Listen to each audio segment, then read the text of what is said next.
कहानी की शुरुआत साल 2029 में होती है, जहां हमें दिखाया जाता है कि लोगन अब एक लिमो ड्राइवर है। वह अपने मोबाइल पर नोटिफिकेशन के जरिए जाता है और पैसेंजर्स को उनकी मनपसंद जगह पर छोड़ता है। वह काफी टाइम से ऐसा कर रहा था। वह बूढ़ा भी हो चुका था और साथ ही एक नशा करने वाला भी था। हर जगह शराब पीकर पड़ा रहता था। एक दिन जब वह अपनी कार के अंदर पड़ा था, कुछ चोर आकर उसकी गाड़ी के टायर चुराने की कोशिश करते हैं। पहले तो वह उन्हें मना करता है और कहता है कि गाड़ी को मत छुओ वरना मैं तुम्हारी बहुत पिटाई करूंगा। लेकिन उनमें से एक चोर बंदूक निकालकर लोगन पर गोली चला देता है, जिसकी वजह से उसे काफी गुस्सा आता है और वह उन तीनों को जान से मार देता है। लेकिन इसी दौरान वह खुद भी काफी जख्मी हो जाता है और उसे कुछ गोलियां भी लग जाती हैं।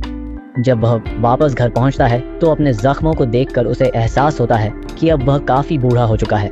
लोगन 1832 में पैदा हुआ था और अब 2029 चल रहा था, यानी कि वह पूरे 197 साल का हो चुका था और उसके जिस्म में जहरीले मादे का ज्यादा होने और पानी की कमी की वजह से उसका हीलिंग फैक्टर भी बहुत आहिस्ता काम कर रहा था। उसे जितने भी जख्म लगते हैं वह फौरी तौर पर भर नहीं पाते। उन्हें भरने में काफी ज्यादा वक्त लगता है और उसका जिस्म भी अब आम इंसानों की तरह बर्ताव करने लगा था, यानी कि अचानक थक जाना और साथ ही संगीन हालत के अंदर अपने जिस्म पर काबू न रख पाना। एक दिन लोगन अपने क्लाइंट्स को लेकर सेमेट्री पहुंचता है। वहां पर उसके पास एक नर्स आती है और कहती है कि मुझे मदद चाहिए। लोगन उसकी बात नहीं सुनता और वहां से निकल जाता है। उसके अगले दिन ही डोनाल्ड नाम का एक आदमी जबरदस्ती लोगन की गाड़ी में बैठ जाता है और उससे गैब्रिएला का पता पूछने लगता है। लेकिन लोगन तो उसके बारे में कुछ भी नहीं जानता था। काफी देर की पूछताछ के बाद डोनाल्ड लोगन को धमकी देता है कि वह जानता है उसने बॉर्डर के दूसरी तरफ चार्ल्स एक्सवियर को छुपा रखा है। इतना सुनते ही लोगन उससे पूछता है तुमको आखिर मुझसे क्या चाहिए? तो डोनाल्ड उसको अपना विजिटिंग कार्ड देकर वहां से चला जाता है। लोगन देखता है वह कार्ड अल्कलाई ट्रांजिशन का है। उसको देखकर वह भड़क जाता है क्योंकि यही कॉर्पोरेशन म्यूटेंट्स के डीएनए की मदद से नए म्यूटेंट्स बनाती थी,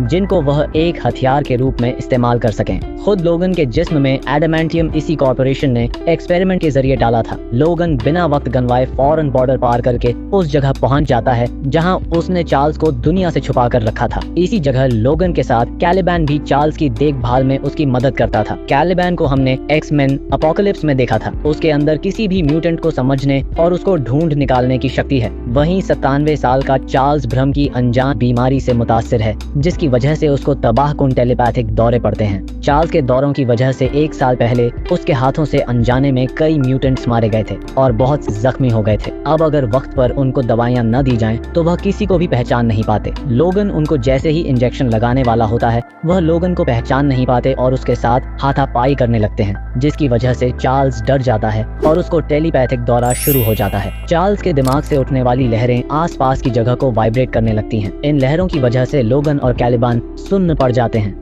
साथ ही वह दोनों सांस भी नहीं ले पाते। लेकिन लोगन अपनी पूरी ताकत लगाकर धीरे धीरे चार्ल्स की तरफ बढ़ता हुआ बड़ी मुश्किल से उसको इंजेक्शन लगा देता है। इंजेक्शन लगते ही चार्ल्स एकदम पर सुकून हो जाता है। लोगन उनको बिस्तर पर लिटाकर उनकी दवाइयां देता है। तभी चार्ल्स मारे गए म्यूटेंट्स का इल्जाम लोगन पर ही लगाने लगता है। लोगन बिना कुछ बोले वहां से चला जाता है। दरअसल लोगन उनको और कैलिबन को वहां से निकालकर कहीं दूर ले जाना चाहता था, जिसके लिए उसको एक बोट चाहिए थी और उसी को खरीदने के लिए लोगन दिन रात गाड़ियां चलाकर पैसे इकट्ठा कर रहा था। फिर अगली रात उसको 2 पैसेंजर्स की बुकिंग मिलती है। लोगन उनको पिक करने उनकी जगह पर पहुंच जाता है। वहाँ उसको एक लड़की लॉरा और गैब्रिएला मिलते हैं। दरअसल इसी ने ही उसकी कार बुक की थी। वह देखता है कि गैब्रिएला का हाथ जख्मी है तो वह उसको उसके कमरे में ले जाता है। वहाँ लोगन की नजर कॉर्पोरेशन की एक फाइल पर पड़ती है, जिसे देखकर वह समझ जाता है यह नर्स वहीं काम करती थी और वहाँ से फौरन वापस जाने लगता है। तभी गैब्रिएला उसको 1 लाख रुपए देकर कहती है यह एडवांस है, तुम जैसे ही हम दोनों को नॉर्थ डकोटा पहुँचा दोगे वहाँ तुमको 1 लाख रुपए और मिल जाएंगे। अब चूंकि लोगन को बोट खरीदनी थी और वह इतने पैसे में आराम से मिल जाती, इसीलिए अब वह उनको ले जाने के लिए राजी हो जाता है। वह वापस चार्ल्स और कैलिबैन को आकर बताता है कि वह कुछ दिनों के लिए बाहर जा रहा है। फिर वह जैसे ही गैब्रिएला को लेने उसके कॉटेज पहुंचता है तो देखता है किसी ने उसको मार दिया है। लोगन उसका मोबाइल चेक करता है कि वह उसी को जल्दी बुलाने के लिए मैसेज लिख रही थी पर उसे भेज नहीं पाई। लोगन उसका मोबाइल लेकर वापस आ जाता है। कैलिबान उसकी कार की डिग्गी में से गैब्रिएला की बेटी लॉरा का बैग निकाल कर उससे पूछता है यह किसका है। इससे पहले लोगन उससे कुछ कह पाता तभी डोनाल्ड वहां आकर लोगन से लॉरा के बारे में पूछने लगता है। इन दोनों की बात पूरी होने से पहले ही लॉरा लोहे का पाइप मारकर डोनाल्ड को बेहोश कर देती है। तभी चार्ल्स बाहर आकर लॉरा को अपने साथ अंदर ले जाता है। इतने में लोगन कैलिबन से डोनाल्ड को ठिकाने लगाने को कहकर उसको एक गन देकर अंदर आ जाता है और लॉरा के बैग को चेक करने के लिए उससे वह छीनने लगता है, पर वह उससे बैग नहीं ले पाता। तभी चार्ल्स लोगन को बताता है गैब्रिएला उसकी माँ नहीं थी और यह लड़की एक म्यूटेंट है। लोगन को उनकी बातों पर यकीन ही नहीं होता क्योंकि म्यूटेंट्स तो पैदा ही नहीं हो रहे थे। इतनी देर में डोनाल्ड को होश आ जाता है। वह कैलिबैन पर गन तान देता है। इतने में डोनाल्ड के आदमी भी वहाँ आ जाते हैं। अब डोनाल्ड अपने साथियों के साथ वापस लोगन के पास आ ही रहा होता है तो लोगन उसको आता देख लेता है। वह जल्दी से बिना लॉरा के चार्ल्स को गाड़ी में बिठाकर वहाँ से निकलने की कोशिश करता है। वीडियो में आगे बढ़ने से पहले आप लोगों से गुजारिश है कि अगर वीडियो अच्छी लगे तो लाइक कर दें। पर निकल नहीं पाता और डोनाल्ड के आदमी उसे पकड़ लेते हैं। फिर डोनाल्ड अपने आदमियों को अंदर भेजकर लॉरा को बाहर लेकर आने को कहता है। उसके आदमी लॉरा को लेने अंदर आ जाते हैं पर लॉरा डोनाल्ड के आदमी का सर धड़ से अलग करके खुद ही बाहर आ जाती है। लोगन और चार्ल्स यह देखकर हैरान हो जाते हैं। डोनाल्ड के पास आते ही लॉरा अपने हाथों में से एडामेंटियम की ब्लेड्स को निकाल सकती है। लोगन यह देखकर चौंक जाता है। लॉरा डोनाल्ड के आदमियों को गाजर मूली की तरह काटने लगती है। तभी लोगन भी उन लोगों को मारता हुआ वापस अपनी कार में आ जाता है और चार्ल्स के साथ लॉरा को लेकर अपनी कार की मदद से वहां से भागने में कामयाब हो जाता है। तो डोनाल्ड कैलिबैन को टॉर्चर करके लॉरा का पता लगाने को कहता है। उसके मना करने पर डोनाल्ड उसके चेहरे को धूप के सामने कर देता है जिससे उसका चेहरा झुलस जाता है। दरअसल कैलिबैन वैम्पायर का एक म्यूटेंट होता है जो सूरज की रोशनी को बर्दाश्त नहीं कर सकता था। इधर लोगन और चार्ल्स को गैब्रिएला के फोन में से उसकी एक वीडियो मिलती है जिससे उनको पता चलता है कि कॉर्पोरेशन वालों ने मरे हुए म्यूटेंट्स के डीएनए को सरोगेसी की मदद से लॉरा जैसे कई बच्चों को कॉर्पोरेशन के अंदर ही पैदा करवाया था। उन पर वह एक्सपेरिमेंट किया करते थे और उनके अंदर शक्तियों को बढ़ाने के लिए कॉर्पोरेशन के जरिए इजाद किया गया सीरम बच्चों में इंजेक्ट करते थे जो कुछ ही देर तक अपना असर दिखा सकता था। दरअसल वह लोग बच्चों को किलिंग मशीन बनाना चाहते थे। इससे पहले उनको आगे की कहानी पता चल पाती, मोबाइल की बैटरी खत्म होने की वजह से वह मोबाइल बंद हो जाता है। तभी लोगन चार्ल्स से लॉरा के बारे में पूछता है तो चार्ल्स बताता है उसको तुम्हारे डीएनए से बनाया गया है, इसका मतलब ये तुम्हारी बेटी है। लेकिन लोगन उनकी बात नहीं मानता और एक स्टोर से चार्जर ले आता है जिससे वह वापस मोबाइल को ऑन कर लेता है और आगे की वीडियो को अकेला ही देख रहा होता है। उसे पता चलता है कि लॉरा में बिल्कुल उसी के जैसे शक्तियां हैं। साथ ही बच्चों को हथियार बनाने वाला प्रोजेक्ट कामयाब नहीं हो पाता क्योंकि बच्चे कॉर्पोरेशन के कंट्रोल से बाहर हो गए थे। इसीलिए उन लोगों ने एक एक करके बच्चों को मारना शुरू कर दिया था। साथ ही उन्होंने एक खुफिया हथियार बनाया। इस जिस्म के अंदर कोई रूह ही नहीं है। मैंने और मेरे साथियों ने ज्यादा से ज्यादा बच्चों को बचाने की कोशिश करी और म्यूटेंट्स के लिए खास जगह का पता लगाया जहां बच्चे आराम से रह सकते हैं। वह पहाड़ों के बीच में ईडन नाम की जगह है। गैब्रिएला आगे बताती है कि लॉरा मेरी बेटी नहीं बल्कि आपकी बेटी है, इसलिए आप इसको ईडन ले जाइए जिससे यह अपनी जिंदगी जी सके। और इतना कहकर वह अपनी वीडियो बंद कर देती है। इसके बाद लोगन कुछ देर आराम करने के लिए एक होटल का रूम लेता है। लोगन वहां लॉरा की फाइल पढ़ता है जिसमें साफ लिखा था कि लॉरा के अंदर का डीएनए उसी का है। साथ ही उसको लॉरा के बैग में से एक एक्समैन की कॉमिक्स मिलती है। उसके बाद वह अपनी कार डैमेज होने के सबब उसको बेच देता है। फिर लोगन फौरन एक सेकंड हैंड कार को तैयार करवाने के लिए पैसे देता है और टाइम पास करने के लिए एक पब में बैठकर एक्समैन की कॉमिक्स पढ़ने लगता है। तभी उसको कॉमिक्स के एंड पेज पर उसी जगह की लोकेशन और ईडन नाम लिखा मिलता है जहां गैब्रिएला उसको जाने को कह रही थी। यह चीज देखकर उसका दिमाग हिल जाता है। वह फौरन कार को लेकर जैसे ही होटल आता है वह देखता है कि डोनाल्ड और उसके आदमी वहाँ आ चुके हैं और ठीक उसी वक्त चार्ल्स को दौरा पड़ जाता है जिसकी वजह से सारे लोग सुन्न पड़ जाते हैं और अपनी जगहों से हिल नहीं पाते। लेकिन लोगन अपनी पूरी ताकत लगाकर अपने रूम में आकर उसी हालत में डोनाल्ड के आदमियों को मारकर लॉरा से इंजेक्शन लेकर चार्ल्स को लगा देता है। चार्ल्स का दौरा फौरन रुक जाता है। इससे पहले डोनाल्ड अपने आप को संभाल पाता लोगन चार्ल्स और लॉरा को लेकर वहां से निकल जाता है। कुछ घंटों की ड्राइव के बाद एक ट्रक की गलती की वजह से लोगन और एक फैमिली की कार अपने घोड़ों के कंटेनर के साथ सड़क 2 के नीचे उतर जाती है, जिसकी वजह से कंटेनर में बंधे घोड़े बाहर निकल आते हैं और इधर उधर भागने लगते हैं। उनको देखकर चार्ल्स लोगन से उनकी मदद करने को कहता है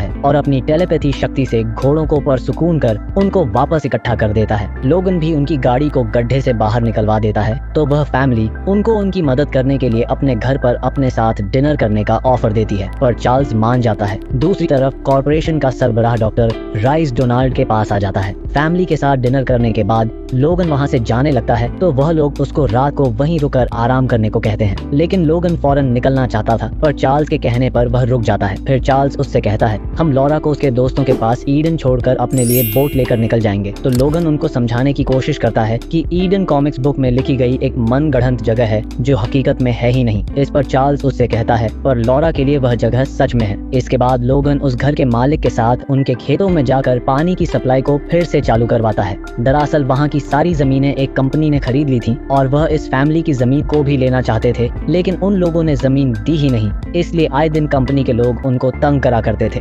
सप्लाई चालू करते ही कंपनी के लोग वहां आकर उसको धमकाने लगते हैं, लेकिन लोगन एक आदमी की बंदूक छीनकर उसकी नाक तोड़ देता है और बंदूक के 2 टुकड़े कर देता है। ऐसा करने से कंपनी के लोग डर कर वहां से चले जाते हैं। दूसरी तरफ कॉर्पोरेशन का बनाया गया नया हथियार जो लोगन का ही प्रोटोटाइप होता है, चार्ल्स को मार देता है और लॉरा को बांध कर ले जाने लगता है। लॉरा को बचाने के चक्कर में उस फैमिली का बेटा, उसकी माँ और उसका बाप जो लोगन के साथ तब तक वापस आ गया था, मारे जाते हैं। उनकी आवाजें सुनकर लोगन भागकर घर के अंदर आता है और अपने जैसे लेकिन दिखने में जवान आदमी को देखकर हका बका रह जाता है। वह लोगन के सामने लॉरा को ले जाने लगता है, पर लोगन उसको छोड़कर चार्ल्स को देखने के लिए ऊपर कमरे में चला जाता है। प्रोटोटाइप के बाहर आते ही कंपनी का आदमी अपने साथ और आदमियों को वहां ले आता है। वह प्रोटोटाइप से अपनी तरफ होने की बात कर ही रहे होते हैं, तभी प्रोटोटाइप उन पर ही हमला कर उन्हें मारने लगता है। इतने में लोगन जख्मी चार्ल्स को लेकर अपनी गाड़ी में लेटाकर जल्दी से वहां से जाने लगता है, पर चार्ल्स उसको कुछ कहता हुआ अपना दम तोड़ देता है। इसी वक्त तालिबान के हाथों में ग्रेनेड्स लग जाते हैं। वह उनको अपनी गाड़ी में ही फोड़ देता है,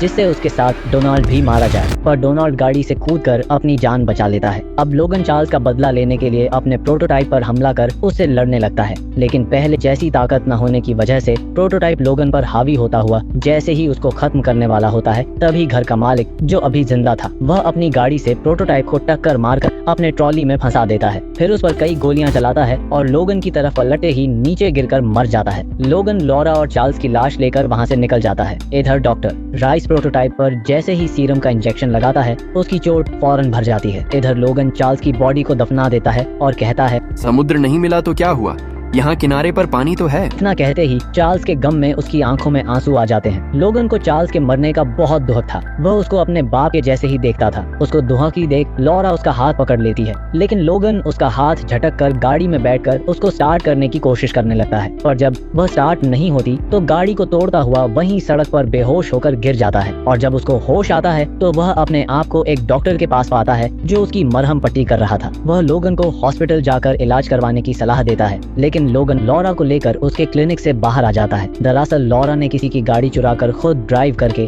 उसको डॉक्टर के पास ले आई थी। फिर गाड़ी में बैठकर लॉरा उससे ईडन ले चलने को कहती है। उसको बोलता देख लोगन हैरान हो जाता है, क्योंकि वह शुरू से उसको गूंगी समझ रहा था। उसके बाद वह लॉरा को बहुत समझाने की कोशिश करता है कि नॉर्थ डकोटा में एडन नाम की कोई जगह है ही नहीं, वह सिर्फ एक कॉमिक्स की पैदाई है। लेकिन जब लॉरा उसकी बात नहीं मानती तो वह मजबूरी में उसको नॉर्थ डकोटा ले जाने के लिए निकल पड़ता है। इधर डोनाल्ड को भी पता चल जाता है कि वह लोग नॉर्थ डकोटा जा रहे हैं, क्योंकि उसको लॉरा के बैग में से रखी बच्चों की तस्वीर के पीछे उसी जगह की लोकेशन मिल जाती है। इधर लॉरा लोगन को बताती है कि चार्ल्स ने उसको बताया था कि आप मर रहे हैं क्योंकि आप ऐसा ही चाहते हैं। इस पर लोगन उससे बेहोश होता होता पूछता है, और क्या कहा उन्होंने? तो लॉरा बताती है कि मैं आपको मरने न दूं। उसके इतना कहते ही लोगन बेहोश हो जाता है। अब लॉरा खुद ड्राइव करती हुई अपनी मंजिल पर पहुंच जाती है और वहां मौजूद सभी बच्चे लोगन को पुली की मदद से ऊपर पहाड़ी पर अपने वॉच टावर तक खींच लेते हैं। बच्चे लोगन को सीरम की थोड़ी थोड़ी डोज देकर ठीक करने लगते हैं। लॉरा लोगन के हाथों में से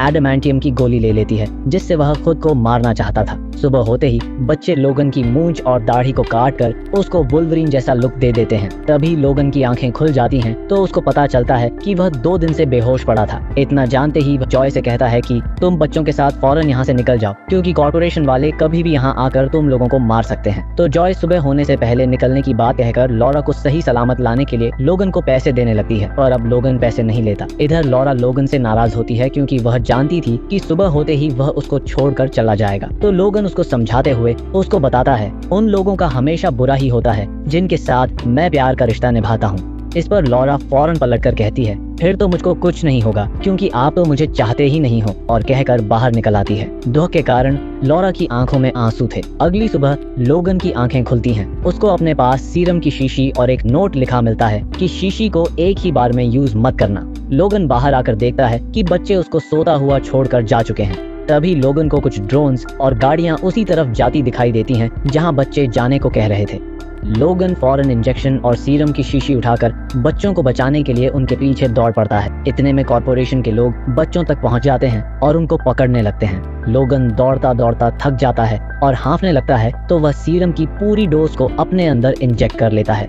बच्चे खुद को बचाने के लिए अपनी शक्तियों का इस्तेमाल करते हैं, लेकिन कॉर्पोरेशन वाले फिर भी एक एक कर उनको काबू करने लगते हैं। इसी वक्त लोगन वहां पहुंचकर उन लोगों पर हमला कर देता है। सीरम की वजह से वह पहले की तरह ताकतवर हो गया था, साथ ही उसके जख्म भी जल्दी भरने लगते हैं। फिर लॉरा भी उसके साथ मिलकर लोगों को मारने लगती है, पर कुछ ही देर बाद दवाई का असर खत्म होने लगता है और लोगन फिर से कमजोरी महसूस करने लगता है। इतने में डॉक्टर और डोनाल्ड भी उसके सामने आ जाते हैं। डॉक्टर उसको बताता है कि वह स्ट्राइकर का बेटा है जिसने तुम्हारे जिस्म में अडामेंटियम डाला था, लेकिन तुमने उनको मार दिया। उसके बाद ही मैंने म्यूटेंट्स को पोलियो की तरह साफ कर दिया और उनके बच्चा पैदा करने वाली सलाहियत को भी खत्म कर दिया था। वह आगे बताता है, फिर उसने इन बच्चों को बनाया जो उसके इशारे पर धात हथियार के रूप में काम कर सकें, लेकिन यह एक्सपेरिमेंट कामयाब नहीं हुआ, इसलिए अब हम इन्हें मार रहे हैं। तभी लोगन डॉक्टर को गोली मारकर मार देता है और दूसरी गोली मारकर डोनाल्ड को जख्मी कर देता है। तभी डोनाल्ड लोगन के प्रोटोटाइप को उसके ऊपर छोड़ देता है। वह लोगन को बहुत मारता है तो लॉरा लोगन को बचाने के लिए प्रोटोटाइप पर हमला कर देती है। इतने में बाकी बच्चे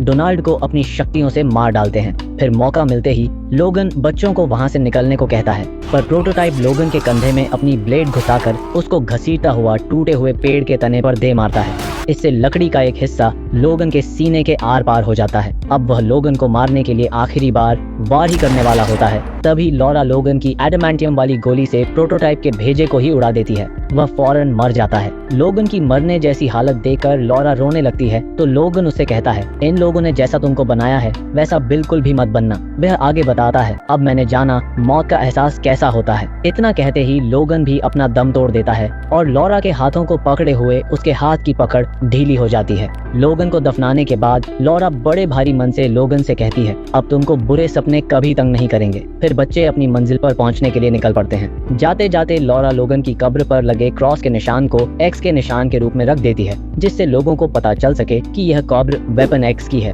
यही लॉरा की लोगन के लिए उसकी ट्रिब्यूट थी और यह फिल्म इस खूबसूरत नोट के साथ यहीं पर खत्म होती है। आपका एक लाइक और सब्सक्राइब मेरे लिए बहुत बड़ी मोटिवेशन है और कमेंट में अपनी कीमती राय जरूर दें। मिलते हैं अगली वीडियो में, तब तक के लिए अपना ख्याल रखिए।